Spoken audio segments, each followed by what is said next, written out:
Bonjour à tous et bienvenue dans cette vidéo de présentation du prêt à taux zéro. Nous allons voir qu'est-ce que c'est que le prêt à taux zéro, les conditions d'éligibilité, les montants et donc l'impact concret que ça peut avoir sur votre projet et la différence entre le prêt à taux zéro dans l'ancien et le prêt à taux zéro dans le neuf. Alors c'est parti. Donc tout d'abord, le prêt à taux zéro, c'est un prêt qui va être complémentaire, c'est-à-dire que vous ne pouvez pas faire un prêt à taux zéro tout seul, c'est un prêt qui va être adossé à un autre prêt traditionnel. Le vrai intérêt du prêt à taux zéro, et c'est pour ça qu'il porte son nom à taux zéro, c'est un prêt sans intérêt. En fait, en réalité, il y a des intérêts, c'est simplement que l'État prend en charge ces intérêts et donc vous empruntez et vous remboursez uniquement le capital, vous ne remboursez pas d'intérêt. L'objectif du prêt à taux zéro, ça va être de vous aider à devenir propriétaire. L'État a mis ça en place pour accompagner les Français dans l'accession à la propriété. Concrètement, on parle de combien en fait avec le prêt à taux zéro? En réalité, le prêt à taux zéro, ça peut être très rapidement des dizaines de milliers d'euros et même au-dessus de 100 000 euros. Nous, avec HRNO, on a déjà accompagné un prêt à taux zéro de 130 000 euros, ce qui a un vrai impact sur votre budget. Ça va réduire votre coût de crédit, vous pouvez emprunter plus. Concrètement, en fait, pour vous, ça peut vouloir dire une pièce en plus ou un jardin plus sympa.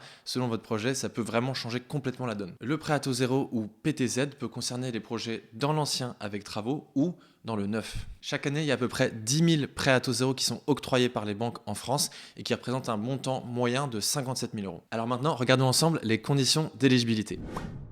On va commencer par le PTZ dans le neuf. Alors contrairement au PTZ dans l'ancien qu'on va voir juste après, le PTZ dans le neuf, il est disponible partout en France. Il est éligible pour les appartements et pour les maisons individuelles. C'est une nouveauté de 2025. Les maisons individuelles sont maintenant éligibles. Pour être éligible au PTZ dans le neuf, il faut être primo-accédant. Ça veut dire concrètement que vous ne pouvez pas avoir été propriétaire de votre résidence principale depuis au moins 2 ans. On ne peut pas faire de prêt à taux zéro plusieurs fois d'affilée. On peut le faire plusieurs fois dans sa vie, mais il faut avoir été locataire pendant au moins 2 ans entre les deux. Je précise que le logement doit rester votre résidence principale pendant au moins 6 ans. Ensuite, pour avoir le prêt à taux zéro dans le neuf, il faut que le logement respecte la réglementation thermique, donc en l'occurrence la RE 2020, donc il faut que le logement soit performant énergétiquement, donc sûrement DPE A ou B. Concrètement, qu'est-ce qu'il va falloir présenter auprès de la banque demain si vous voulez faire appel au prêt à taux zéro? Eh bien, ça va être le contrat de réservation si vous faites appel à un promoteur et le contrat de construction si vous faites appel à un constructeur. Vous pouvez aussi faire appel au prêt à taux zéro dans le neuf si vous êtes en autoconstruction et dans ce cas-là, pas besoin de présenter ces documents. Alors maintenant, concernant les montants, combien est-ce qu'on peut avoir dans le prêt à taux zéro dans le neuf?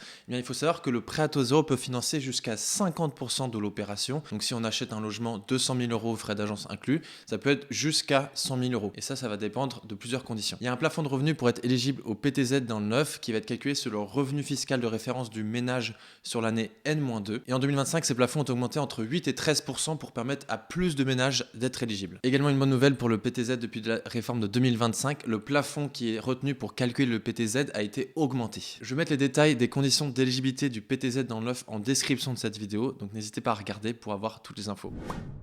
Maintenant, on va passer au PTZ dans l'ancien. Comme son nom l'indique, le PTZ dans l'ancien va financer les projets d'achat dans l'ancien. Il faut que le logement soit à usage d'habitation, donc l'appartement ou la maison, depuis au moins 5 ans. Et là, l'État souhaite accompagner l'achat et la rénovation de logements. Donc, il ne faut pas simplement acheter un logement dans l'ancien, il faut acheter un logement dans l'ancien et faire des travaux. Plus précisément, il y a une règle très importante du PTZ dans l'ancien. Il faut que les travaux représentent au moins 25% du coût de l'opération.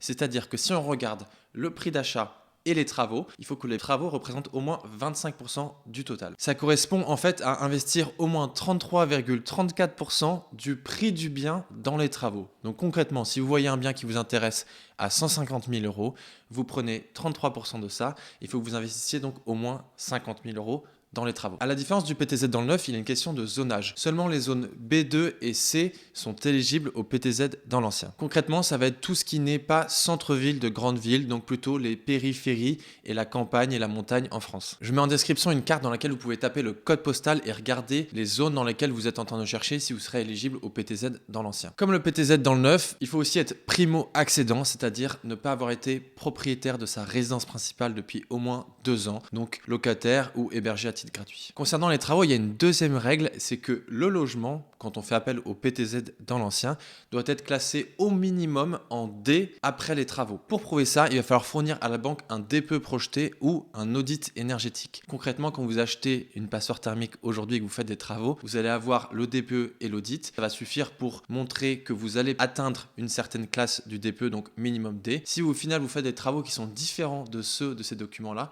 il va falloir faire un nouveau DPE ou un nouvel audit pour prouver à la banque que vous atteignez bien la lettre D. La bonne nouvelle pour faire appel au PTZ dans l'ancien, c'est qu'on n'a pas besoin de faire appel à des artisans RGE. D'ailleurs, en réalité, avec le PTZ, vous pouvez faire les travaux vous-même. On me pose souvent la question, mais oui, le PTZ dans l'ancien est éligible si vous faites les travaux vous-même. Le montant du PTZ dans l'ancien va être de plusieurs dizaines de milliers d'euros et peut même dépasser 100 000 euros. En fait, il va dépendre de votre zone d'achat, de la composition de votre ménage, de vos revenus et du coût total de l'opération. Maintenant, concrètement, demain, si vous voulez faire appel au prêt à taux zéro dans l'ancien, il va falloir montrer des devis d'entreprise ou de matériaux et un DPE projeté ou un audit pour prouver que vous arrivez à la classe D. Et il faut que les devis soient alignés avec ce DPE projeté ou cet audit. Si vous voulez savoir exactement combien de prêts à taux zéro dans l'ancien ou dans le neuf vous pouvez avoir, la réalité c'est que le calcul est assez complexe, ça va dépendre de plusieurs facteurs.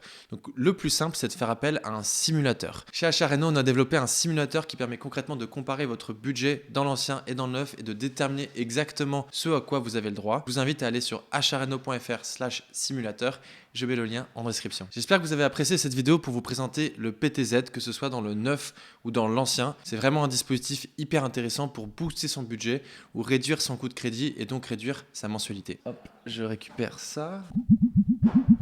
Je sais pas pourquoi j'adore ce son. Achareno, donc nous en fait on est courtier en prêt immobilier avec Sabrina. Notre rôle nous c'est de vous accompagner sur le financement de votre projet d'achat avec travaux. On maîtrise parfaitement justement tous ces dispositifs de prêt à taux zéro. Et donc on peut booster votre budget et améliorer votre finançabilité. Quelque chose à rajouter? N'oubliez pas d'enregistrer la vidéo et de nous suivre sur tous les réseaux. Tu sais qu'il n'y a que 10 000 PTZ en France? Ouais, je sais, Alban. C'est dommage. Il devrait y en avoir 1 million. Enfin, l'État est un chouille endetté aujourd'hui, mais franchement c'est un dispositif de malade, le PTZ. Et l'éco-PTZ. Et l'éco-PTZ, on n'en a même pas parlé. Il y a une autre vidéo là-dessus. Allez, bonne soirée.